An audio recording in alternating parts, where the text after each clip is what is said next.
Assalamualaikum warahmatullahi wabarakatuh. Saya Eliani Setiadi Putri, mahasiswa PBSI tingkat 3 Universitas Surya Kencana. Video ini saya buat sebagai bentuk laporan dari hasil wawancara mengenai pemilihan kode bahasa pada masyarakat di Kampung Pasir Kolecer RT 3 RW 7 Desa Cimanggu, Kecamatan Cibeber, Kabupaten Cianjur. Selanjutnya, sebelum masuk pada proses wawancara, saya akan memaparkan terlebih dahulu mengenai apa itu kode bahasa. Kode dalam ilmu bahasa dapat diartikan sebagai salah satu varian yang mengacu pada sebuah bahasa, seperti bahasa Indonesia, Melayu Ambon, Jawa, dan sebagainya. Dapat juga mengacu pada varian bahasa seperti varian regional seperti bahasa Jawa dialek Tegal, Jogja, Surabaya, dan sebagainya, atau mengacu pada laras bahasa seperti bahasa gaul, santai, sopan, dan sebagainya. Kekhasan pada kode bahasa dapat berupa logat, gerak tubuh, intonasi, tempo, dan mimik yang bentuk-bentuk kode bahasa tersebut dapat dikelompokkan menjadi verbal dan nonverbal. Komunikasi verbal adalah komunikasi yang berbentuk kata-kata yang biasanya memiliki penekanan dan perbedaan khusus terhadap bahasa sebagai identitas sosial masyarakat tertentu. Sedangkan komunikasi nonverbal merupakan komunikasi yang dilakukan menggunakan tanda-tanda nonverbal yang akan menampilkan isyarat dan emosi yang sama namun memiliki makna yang berbeda jika dilakukan oleh dua budaya yang berbeda. Pemilihan bahasa menurut Fasold adalah memilih sebuah bahasa secara keseluruhan dalam suatu komunikasi. Dalam masyarakat multibahasa, terdapat berbagai kode baik berupa bahasa, dialek, variasi, dan gaya untuk digunakan dalam interaksi sosial. Terdapat 8 faktor yang mempengaruhi pemilihan bahasa seseorang. Yang pertama, kemampuan penutur. Biasanya penutur akan memilih bahasa yang lebih dikuasainya. Yang kedua, kemampuan pendengar. Biasanya penutur juga akan menggunakan bahasa yang dipahami oleh pendengar. Yang ketiga, umur. Orang yang lebih dewasa cenderung menggunakan bahasa kedua untuk menunjukkan rasa kepemilikannya terhadap suatu tempat. Yang keempat, status sosial. Pada situasi tertentu, seseorang akan menggunakan suatu bahasa yang menunjukkan strata sosial yang tinggi. Yang kelima, derajat hubungan. Terkadang seseorang menggunakan suatu bahasa pada pertemuan pertama, namun menggunakan bahasa yang lain ketika hubungannya sudah semakin dekat. Yang keenam, hubungan etnis. Seseorang terkadang berbicara suatu bahasa dengan orang seetnis. Yang ketujuh, tekanan dari luar. Apabila suatu bahasa tidak disukai dalam suatu masyarakat karena suatu sebab, maka pemilik bahasa hanya akan menggunakan bahasanya dalam rumah seperti sembunyi-sembunyi. Kedelapan, tempat. Contohnya, seseorang menggunakan bahasa pertama jika berada di rumah, sedangkan ketika di luar, seseorang tersebut menggunakan bahasa kedua. Berikutnya merupakan proses wawancara bersama ketiga narasumber. Assalamualaikum Bapak. Ya. Waalaikumsalam warahmatullahi wabarakatuh. Perkenalkan, saya Eliani Setiadi Putri, mahasiswa tingkat 3 Pendidikan Bahasa dan Sastra Indonesia Universitas Surya Kencana. Sebelumnya mohon maaf mengganggu waktunya. Enggak. Di sini saya izin untuk mewawancarai Bapak berkenaan dengan pendidikan. Apakah Bapak bersedia? Ya, siap bersedia. Ya, baik. Sebelumnya dengan Bapak siapa? Bapak Abidin? Abidin. Iya, Bapak Abidin. Oke, langsung ke pertanyaan saja ya Pak ya. Ya, boleh. Untuk pertanyaan nomor 1, menurut Bapak, seberapa penting seseorang untuk memiliki pendidikan dan mengapa? Menurut Bapak, pendidikan itu sangat penting, bukan hanya di kalangan masyarakat menengah ataupun masyarakat lemah. Pokoknya masalah pendidikan itu sangat penting sekali, apalagi di zaman era globalisasi sekarang ini. Indonesia memerlukan anak-anak untuk berjuang dan yang paling pintar lah gitu ya, untuk membangun perjuangan para pahlawan yang dulu ya gitu. Penting sekali pokoknya, penting sekali. Baik. Untuk yang kedua, bagaimana pendapat Bapak mengenai kualitas pendidikan di daerah ini? Apakah sudah memadai atau masih banyak yang perlu diperbaiki? Baik itu dari segi pendidikan, fasilitas, sistem pendidikan maupun dari segi lainnya. Ya. Jujur bapak jujur, memang kualitas di pendidikan di daerah saya, di daerah kami belum mencapai kualitas yang paling tinggi lah, belum. Nah, pertama dari segi kualitas pendidikannya, terus kualitas segi sarana kan jauh. Cuma di sini kan cuma ada SD, SMP kan jauh, SMA jauh. Jadi kualitas pendidikan menurut saya di daerah kami memang belum berkualitas tinggi lah gitu. Ya. Tapi rata-rata sudah pada memiliki pendidikan ya masyarakat. Alhamdulillah semuanya sudah memiliki pendidikan, itu dari PAUD, TK sampai SD, SMP sampai SMA juga udah. Ya, alhamdulillah. Untuk pertanyaan yang ketiga, bagaimana cara orang tua dalam mendukung pendidikan anaknya menurut Bapak? Terus saja diberi arahan kepada anak, biar anak itu nggak bosan, nggak lelah lah untuk mengerjakan untuk mencari ilmu, baik itu ilmu agama maupun dari agama gitu ya. Soalnya penting sekali itu kan, pendidikan itu untuk mencapai cita-cita masing-masing ya. Pokoknya lebih untuk motivasi anak, saya memang terus berjuang gitu anak supaya mau belajar terus gitu. ya. Berarti lebih ke mendorong semangat sama memotivasi gitu Iya, ya Pak? begitu ya, siap. Selanjutnya, menurut Bapak apa yang bisa dilakukan orang tua untuk memastikan bahwa anak-anaknya mendapatkan pendidikan yang berkualitas? Menurut saya, tapi lambat laun sih ya. Anak-anak saya juga gitu kan di sini udah sekolahnya agak, cuma emang jauh di sini memang. Tapi untuk memastikannya ya mau sih dorongan dari atasannya untuk motivasi supaya anak biar cepat-cepat mendapat pendidikan yang lebih layak lah gitu lah. Ya. Jadi dengan cara seperti memilih sekolah yang lebih baik begitu ya Pak? Ya gitu. Untuk mendukung Ya. kualitas. Ya. Lalu yang kelima, ada kalanya seorang anak merasa lelah ketika sedang menjalankan pendidikan, seperti malas untuk belajar seperti ya Pak contohnya.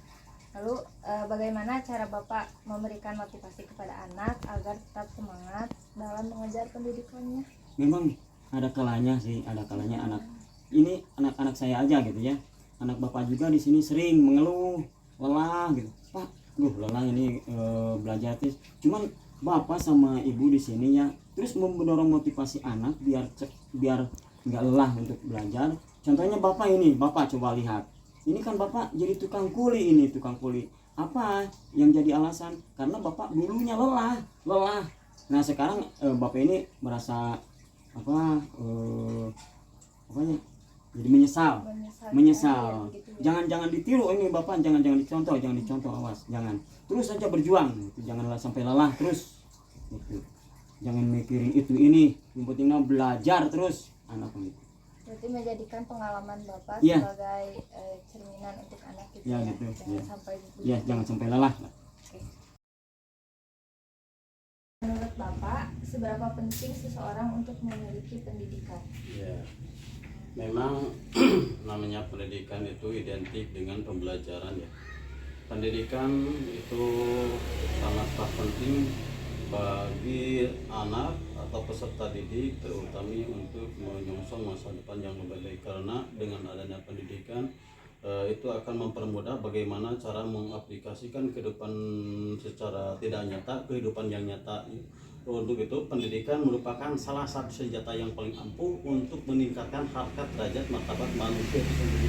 Dengan adanya pendidikan, manusia itu akan terangkat derajatnya dengan pendidikan. Oleh karena itu pendidikan sangat berpengaruh sekali tentang perkembangan usia, tentang perkembangan zaman yang pada hakikatnya zaman sendiri itu jadi kedepannya akan bagaimana dan akan bagaimana pula para anak atau lebih kenal dengan pemangku jabatan itu sendiri untuk mementingkan pendidikan menjadi bagian dari suatu kehidupan dalam kehidupan yang Bagaimana cara orang tua dalam mendukung pendidikan anaknya menurut Bapak? iya. itu bagaimana orang tua ya sebagai fokus utama dalam menghadapi suatu era globalisasi pada zaman sekarang ini ya, terutama orang tua itu tidak kalah penting demi mendidik anak bangsa. Jangan sampai ya pendidikan itu sendiri tidak hanya sekedar untuk dijadikan semacam main-main, itu tidak baik itu. Yang paling penting itu kita berpendidikan, terutama orang tua harus memberikan suatu fasilitas terhadap anak sendiri, bukan hanya sekadar memberikan sesuatu termasuk motor, mobil dan sebagainya. Itu tidak kalah penting, adalah satu ilmu. Nah, ilmu adalah salah satu harapan jasa orang tua kita, termasuk kan kita sendiri, kita semua lahir dari seorang ibu, bahkan sampai mulai dari lahir kita tidak tahu bahasa apa yang dikeluarkan oleh kita, termasuk bahasa ibu. Oleh karena itu yang tidak kalah penting adalah orang tua, peran orang tua itu sendiri, bagaimana caranya menciptakan suasana, bagaimana menciptakan agar anak itu sendiri bersemangat dalam belajar. Untuk itu faktor orang tua hanyalah lebih penting, yaitu bagaimana memotivasi anak ini, bagaimana caranya agar anak itu sendiri memberikan laksana, agar anak itu sendiri mempunyai bagaimana untuk untuk menyalurkan keinginan, bahkan mencapai cita-cita, diberikan motivasi orang tua. Peran orang tua jadi orang tua di sini berarti bapaknya, ibunya dan sebagainya, itu peran sangat penting demi memotivasi bagaimana caranya agar tercapai cita-cita. Termasuk semua sebuah anak kan mempunyai cita-cita, jangan sampai cita-cita itu tidak tersalurkan akibat dengan adanya biaya. Bisa sekarang kan banyak sekali lah sekolah-sekolah yang gratis, bukannya tentunya sekolah gratis itu kualitasnya rendah, bukan seperti itu. Biasanya kan seperti itu. Tapi justru lebih penting itu bagaimana caranya menciptakan pendidikan itu, objek itu anak itu sendiri, bagaimana caranya kita menyiarkan bakat, hobi, menyiarkan kemampuan demi menyongsong cita-cita kita. Itulah salah satunya. Bagaimana cara Bapak memberikan motivasi kepada anak agar tetap semangat dalam mengejar pendidikan? Simpel aja, berikan reward lah. Itulah ya, reward yang paling utama. Reward bagi anak, rewardnya apa? Tergantung kemauannya. Apakah mau tas atau dan sebagainya, itu bisa salah satu itu. Ditanya kemauan bagaimana kan, tapi kita harus mempunyai persep sendiri. Jangan sampai terjadi anaknya mau anu ya, tapi pada akhirnya kita tidak dilaksanakan. Jadi itulah salah satunya cara mendidik anak, bagaimana cara menyalurkan.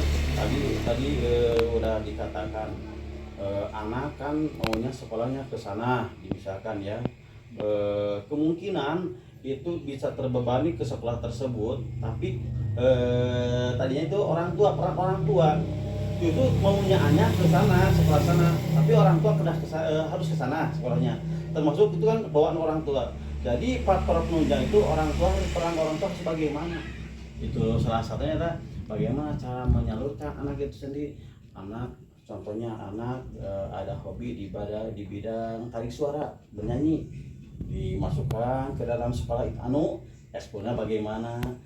Bisa di bidang anak itu sendiri di bidang karate atau bela diri, di mana sekolahnya bisa adakah ekskul karate dan sebagainya.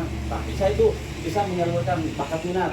Termasuk itu sendiri anak peran pentingnya sangat penting. Jadi orang tua harus memberikan suasana nyaman kepada anak. Bagaimana caranya anak jangan sampai putus sekolah dengan tadi ya, akibatnya sebab penyebabnya adalah mulai dari lelah sekolah, lelah belajar, kemungkinan lama kelamaan akhirnya jenuh. Dan jenuh itu bisa diatasi dengan cara peran orang tua harus terjun langsung. Namanya orang tua kan harus tahu bagaimana keluh kesah anak, kemauan anak bagaimana, harus bagaimana pula pun ke depannya anak harus bagaimana. Jadi peran orang tua itu sangatlah penting. Jikalau anak diulah ada anak ulah di sini peran orang tua ulah saya jangan sampai dijadikan peran orang tua, tapi orang tua sebagai teman. Itulah orang tua sebagai teman. Jadi istilahnya gini, selalu teman biasalah kita semua ya. Terkadang kita curhat ke orang tua kan tidak realnya, tapi kalau teman bisa curhat, saya mah gini bisa sesama rekan ya. Tapi semua orang tua kan bisa. Nah, justru peran orang tua di sini jangan sampai dibatasi, oh saya orang tua, jangan sampai gitu. Peran orang tua diberikan. Jadi orang tua termasuk teman. Jadi keluh kesah bahkan ada sampai ke curhat apapun yang berhubungan dengan sekolah bisa dijadikan orang tua perannya. Ya, itulah peran orang tua. Bukan tadi ya, bukan saja orang tua sebagai orang tua, tapi orang tua lah plus. Jadi orang tua harus mempunyai keinginan anak bagaimana caranya dan bagaimana cara pula anak itu sendiri bahkan sampai berhasil, bahkan sampai tuntas untuk menyelesaikan pendidikan. Jangan sampai anak suksesnya isuk KS bukan, tapi sukses itu berhasil mendapatkan nilai yang terbaik, bahkan sampaikan ijazah bukan segala-galanya, tapi yang beri ilmu yang paling penting. Jadi utul ilma darajat. Nah, itulah salah satunya bagaimana teman Allah akan mengangkat ilmu seseorang dengan beberapa derajat asalkan orang itu berilmu. Itulah salah satunya ilmu, itulah yang paling penting. Assalamualaikum kakak. Waalaikumsalam. Perkenalkan saya Eliani Putri, mahasiswa BSI tingkat 3. Izin mewawancarai kakak mengenai pendidikan. Baik, kalau boleh tahu dengan kakak siapa? Dengan Insania. Langsung ke pertanyaan saja kak ya. Untuk pertanyaan pertama, menurut kakak seberapa penting seseorang untuk memiliki pendidikan? Penting banget sih, karena memang dari segi pendidikan melihat kualitas di wilayah tersebut. Misalkan kalau misalkan pendidikannya tinggi, nah kualitas di wilayah tersebut itu akan maju. Kalau misalkan sebaliknya, kalau misalkan kualitas di wilayah tersebut pendidikannya kurang, di wilayah tersebut tidak akan maju. Karena memang pendidikan itu mencerminkan seseorang gitu. Jadi pendidikan seseorang itu mempengaruhi wilayah juga ya? Iya, mempengaruhi wilayah juga menurut saya. Untuk nomor 2, bagaimana pendapat kakak tentang kualitas pendidikan di lingkungan ini? Apakah sudah cukup memadai atau masih banyak yang perlu diperbaiki, baik itu dari segi pendidiknya, fasilitas maupun dari segi lainnya? Di wilayah sini ya. Nah, kalau menurut saya sih cukupnya, nggak terlalu bagus juga sih, karena memang fasilitas di sekolah pendidikan misalkan di SD itu memang kurang dari tenaga pendidikan, dari kurikulumnya juga, dari daya mengajarnya gurunya, mohon maaf ya, dari memang kurang ya, dari fasilitas sekolahnya juga memang kurang. Terus memang di wilayah di sini tidak ada taman kanak-kanak ya TK, kalau misalkan untuk PAUD ada gitu kan. Ini kurang lengkap ya? Ya, kurang. Oke, pertanyaan selanjutnya, bagaimana cara orang tua kakak dalam mendukung pendidikan kakak? Kalau misalkan orang tua itu selalu mendukung, memotivasi, mendorong juga apa yang misalkan saya cita-citakan, selalu mendukung. Oh iya kalau misalkan itu positif bagi saya, oke didukung. Kalau misalkan negatif, oke tidak gitu. Selalu memotivasi ya. Untuk pertanyaan selanjutnya, ada kalanya kita merasa lelah ya ketika pendidikan atau sedang belajar. Lalu adakah motivasi atau hal yang biasanya bisa membuat kakak kembali semangat dalam mengejar pendidikan? Ada. Terkadang memang saya juga lelah ya dengan pendidikan itu, lelah banget. Tapi saya ingat lagi satu tujuan, karena memang saya punya tujuan, saya punya cita-cita, saya itu misalkan harapan keluarga lah, misalkan saya ingat lagi, jadi saya harus kamu harus semangat gitu. Untuk pertanyaan terakhir, adakah orang yang kakak jadikan motivator untuk tetap semangat dalam mengejar pendidikan? Ada.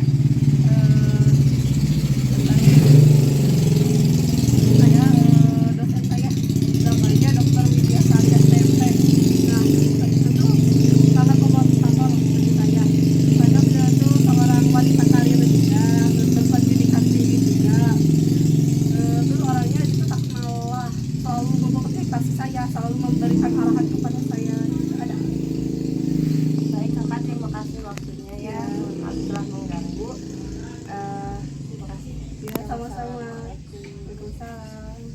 Untuk berikutnya merupakan pembahasan. Kode bahasa yang dipilih oleh ketiga narasumber tersebut adalah kode BI atau Bahasa Indonesia. Karena sejak awal sampai wawancara selesai, narasumber menggunakan bahasa Indonesia. Hal tersebut menunjukkan bahwa penutur menguasai bahasa Indonesia dengan baik. Selain itu, juga penyelarasan antara pertanyaan yang disampaikan pewawancara yang mana menggunakan bahasa Indonesia sehingga narasumber pun dengan kesadarannya menjawab dengan menggunakan bahasa Indonesia pula. Di samping itu, ditemukan beberapa kata yang digunakan oleh narasumber yang berasal dari kode bahasa lain, seperti kode BS atau bahasa Sunda dan kode BA atau bahasa asing. Berikut merupakan bukti ditemukannya penggunaan kode bahasa lain. Sastra Indonesia Universitas Surya Kencana. Maupun dari agama gitu ya. Soalnya penting. Serta didik terutama untuk dengan adanya pendidikan manusia itu akan terangkat derajatnya dengan pendidikan level aja. Berikan reward lah, itulah reward yang paling utama. Sana, tapi orang tua harus ke sana sekolahnya. Termasuk itu kan ulah di sini orang-orang tua jangan sampai anak suksesnya isuk PS. Demikian hasil pembahasan mengenai pemilihan kode bahasa pada masyarakat di Kampung Pasir Kolecer RT 3 RW 7 Desa Cimanggu, Kecamatan Cibeber, Kabupaten Cianjur melalui wawancara dengan topik pendidikan. Terima kasih. Wassalamualaikum warahmatullahi wabarakatuh.